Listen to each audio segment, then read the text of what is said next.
Set में important ये है, ये गलतियां कई लोगों से होती हैं, आप मत करना। सी सेट के 3 सेगमेंट्स हैं, रीजनिंग, मैथमेटिक्स और कॉम्प्रिहेंशन। तीनों की प्रैक्टिस करके जाना।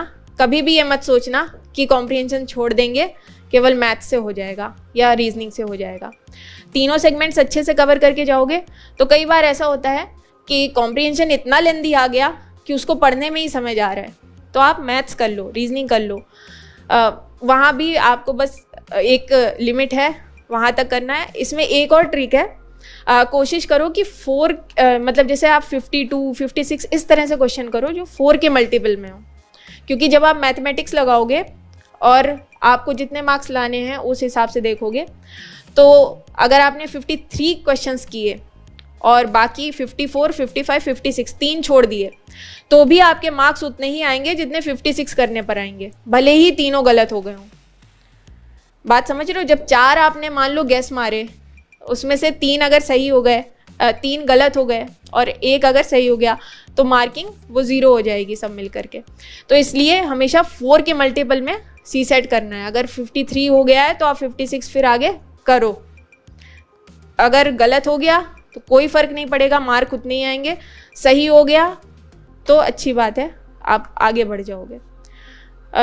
बाकी ऑन द स्पॉट वहाँ एग्ज़ाम हॉल में प्रीलिम्स कैसे सॉल्व करना है, ये भी एक स्ट्रैटेजी है।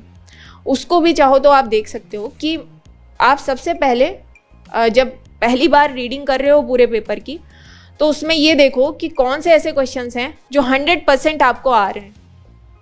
उनको आपको टिक कर लेना है, उनको सॉल्व कर लेना है और अपना मन बना लेना है कि हाँ यही वाला ऑप्शन सही है, इसी को OMR पे भरना है।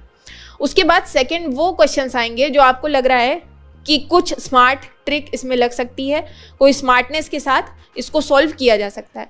तो वो वाले जो क्वेश्चंस हैं उनको एक लाइन पे एक जगह लिख लो। वहाँ पर आप गोला बनाओ और तरह तरह के साइंस बनाओ, ये सब करने से अच्छा है कि उसके नंबर एक जगह लिख लो।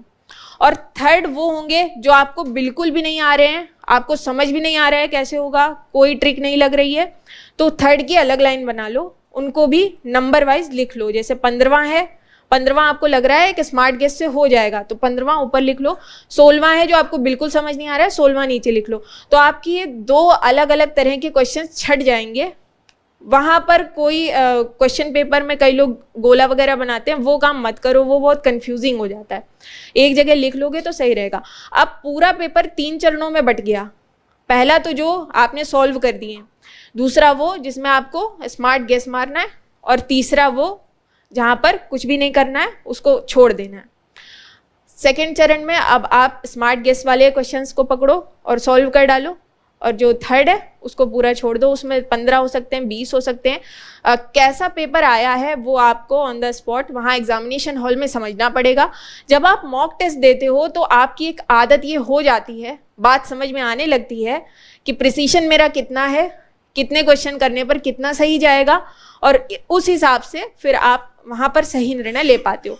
सी सेट में भी यही करना है, ऑन द स्पॉट समझना है कि डिमांड क्या है, कॉम्प्रिहेंशन हो रहा है, मैथमेटिक्स हो रहा है, कौन सा सेगमेंट अच्छे से हो रहा है। और क्योंकि समय बहुत कम होता है, तो प्रैक्टिस अगर आप पहले से नहीं करके जाओगे तो वहाँ फंस जाओगे।